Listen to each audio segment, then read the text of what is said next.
So what are we working on today, Dad?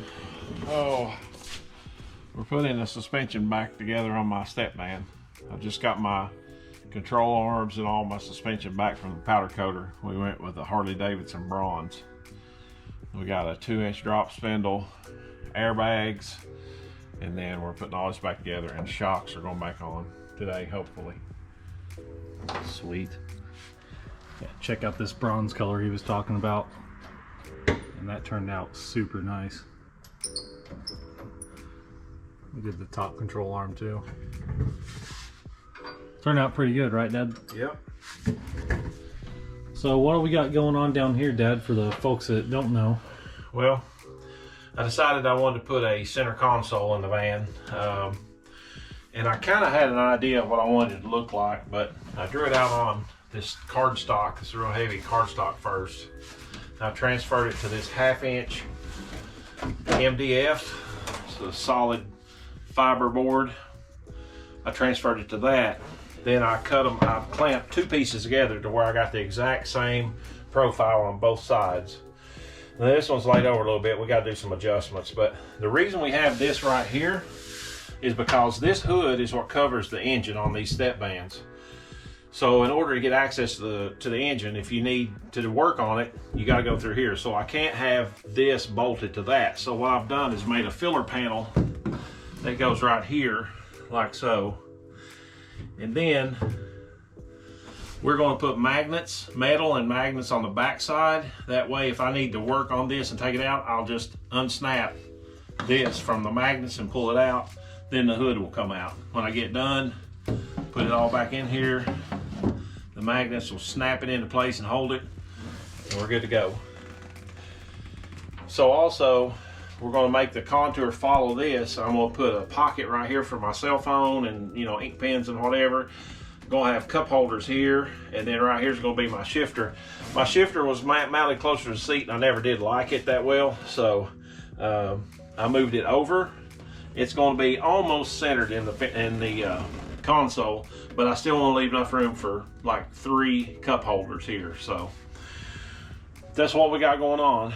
I'm going to paint all this to match this fawn beige color that I've done the whole interior, and yeah, that's what I'm going to do. So we're going to have this thing basically, you're still going to be using it as a work vehicle, yeah, correct? Yeah. So that's why you want to hold your pens and your drinks and everything. Well, sure. I mean, even if you're going to a car show, you want a place to put, you know, like your phone. I'm going to have a charger built in here, a phone, and, you know, because if it's up here and I go around a curve real hard, and I've done that, it wants to go whoop right out the door.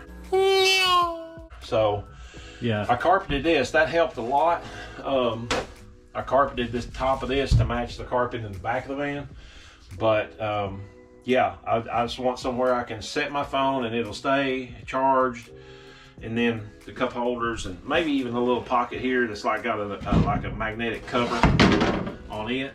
Yeah. And we'll just see what goes on, but still some fine tuning to do, and you know, we're just going to keep working on it.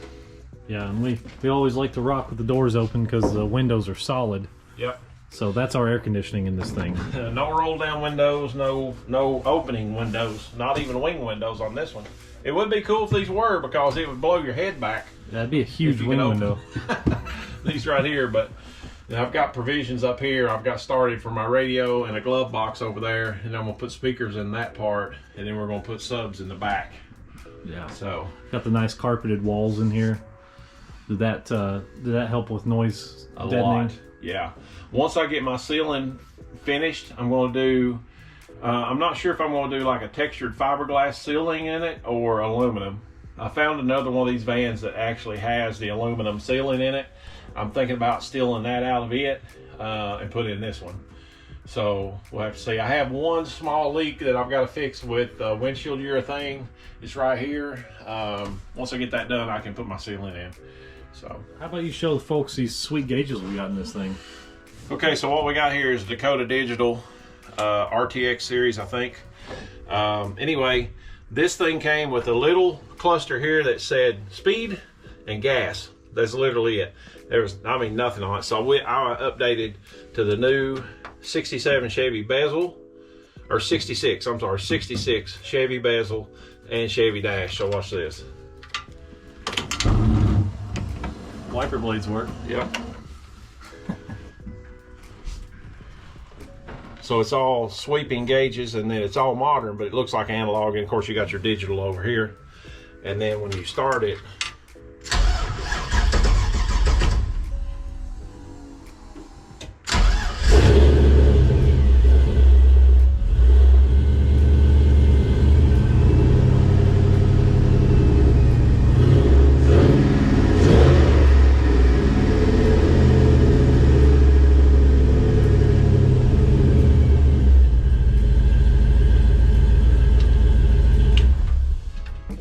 I love the way those look, and they work great.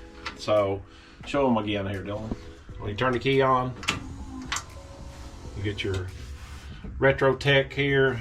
Your mileage is in digital, but your mileage is over here. And then you can swap through over here and see your range to empty, voltage, water temperature, how much fuel you have, how much oil pressure you have, all that. So it's pretty cool. Even quarter-mile time, which I have never never hooked that up. Yeah. So. Not bracket racing this thing? No. So there you go. What about this custom wheel and column you got in here? Where'd that come from? Well, they came from eBay.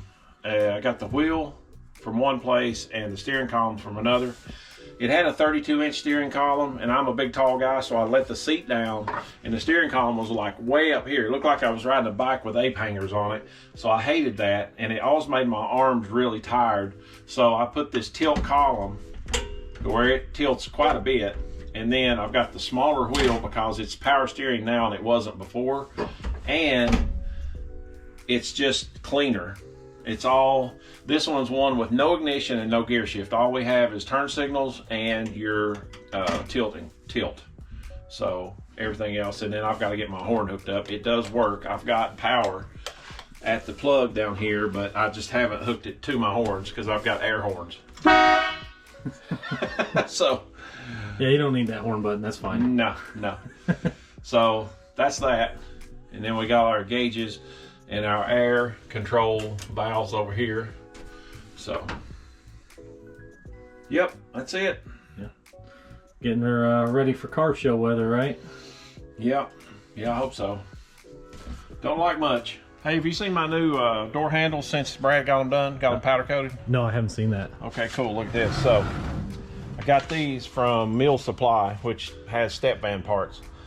And these are actually made for newer vehicles. This is a lot bigger than the original one, but it was all chrome, and I hated the way it looked. So I took it apart, took the lock cylinder out here, took all the workings out, put them off to the side, and then had him to powder coat the handle and the base to match my mirror frames, my bumpers, and my sun visor, and all the other parts he's done for me. All these blacked out parts, the grill, everything Brad's done is a semi-gloss black, and he does a wonderful job. So he did all my control arms too in that Harley bronze. So we've got satin black, I think is what he called that, satin black on the mirrors. These mirror frames I built, all the brackets and the mirror frames, and then the handles and all the bumpers and trim are all black, satin black. And that sun visor is a custom piece you made up, right? Me and a buddy of mine made that, handmade it. We bead rolled it. It has some runs in the paint, yes. I know you guys are gonna see that, but I formed all this, and we bead rolled that for strength, and then we bead rolled the center. Let me let it on down where you can see it better. So we bead rolled, I did this one side and then that side, and then we bead rolled it and put a center brace in it because it was really floppy because of the width of it. So it just wasn't going to work out. So we've got a piece here, and these two are clamped to that, and then it doesn't shake and make a bunch of noise that way. And then Brad did my headlight buckets and my grill pieces here that you see. And bumper brackets, bumpers, anything that's black except the windshield frame. I had to paint that by hand. But anything that could be taken off the van and powder coated, he has done that for me. Still, Brad's an awesome guy. He does good work. So I really love the look of this, like the side profile with that visor you've made. It does a really good job of hiding all the windshield stuff, all the wiper blades and the linkage there. Well, I kind of like that, and I like the old school vibe of it because an uncle, cousin, somebody in our family had a 48 Chevy car, 2-door coupe that had the old school glass sun visor on it that was green. Oh yeah. And I always thought that was the coolest thing. So I thought, well, I can't do that. So this van is so square, everything on it's so square. I thought, well, you know, we can make a really square, you know, bent up sun visor, and you can hear it's metal. It's all metal, and you know, hey, it works. And it's really good when I'm driving in the sun because the windshield in this thing is more straight up and down than anything you're used to in a modern car. Right. Most modern cars, they're curved and they're laid way back, so you don't notice a glare. But these things are not much better than a Model A Ford.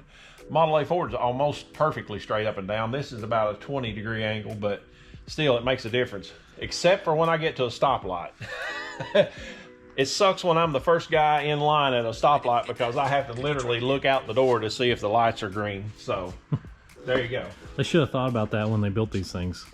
Well, they did make something in the 50s for cars that had sun visors that went on the dash, and it was basically a little round hub that had a mirror in it. The mirror would catch light off the stoplight, and then it would glow green or glow red in this little orb you put on your dash. I've really thought about trying to find one of those. That would be neat. But they're pretty hard to find. Yeah, so I'm sure people want good money for them. Yeah. Tell me about your gas cap you got on the side over here. My gas cap? Yeah. Well, there's not much to it. It's a gas cap to nowhere. Whoa, you can't even smell anything on the camera. Well, that's because this is actually lower than the filler neck. So I had to go inside and put a filler neck inside that goes up through the fender well, and I have to open the back door to put gas in it. So that's probably the worst thing. So here is the back, the business end. And this one, believe it or not, this is actually sort of a rare option. Most of these small P10, the half tons, did not have barn doors that went all the way to the edges. Most of them are small ones in the middle. I've definitely seen that, yeah. This is actually, I didn't even know this, but someone told me about it. This is a pretty rare option that it had the fully opening doors. So I had to raise my bed floor a foot to get over the hump without having a hump in the floor itself. And I'm sorry, I got this rubber mat laying here and it's dirty, but I put the Raptor liner on the bed floor. It turned out really nice. It's really dirty right now. Oh yeah. But then I left an access panel here. Me and the same guy that built the sun visor built these panels, and they need to be repainted, but it's got a small detail in it right there. They give it a little strength. And my air tank and my solenoid, my air tank, my compressors, and all the wires. Now I need to tidy up my wires, but other than that, they're all there in the back where I've got access to everything. What air kit are you running on this thing? It's a Frankenstein kind of thing. It started out as one of those kits you buy out the back of like Street Trucks magazine or whatever. Not good. It wasn't good. Since that time, I've upgraded all 4 airbags, upgraded the compressors, upgraded the switches and the solenoid. The only thing I think I've still got that's original is the air manifold itself, which is fine, and the tank. But I've got Slam Specialties bags all the way around. I think they're SS7s, 8s, something like that. And then, you know, that I still have soft line, which I want to eventually maybe upgrade to hard line, but we'll see. And here's the real gas cap for it. Yeah, that's super. That's the only thing forward on it because somebody gave it to me. Oh yeah. The best parts are free parts, right? Yeah, I guess so.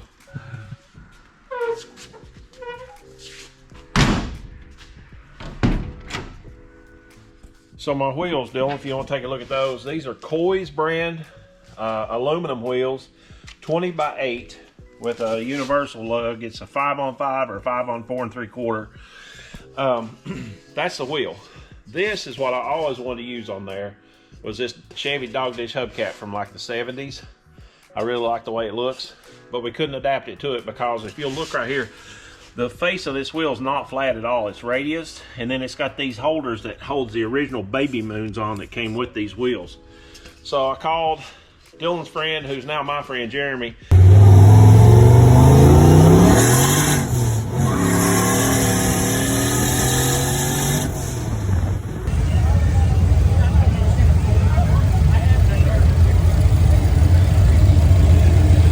He does 3D printing and designing, and he came up with this. He came up with this clip system that we drilled and tapped and bolted to the rim, and now you can put these on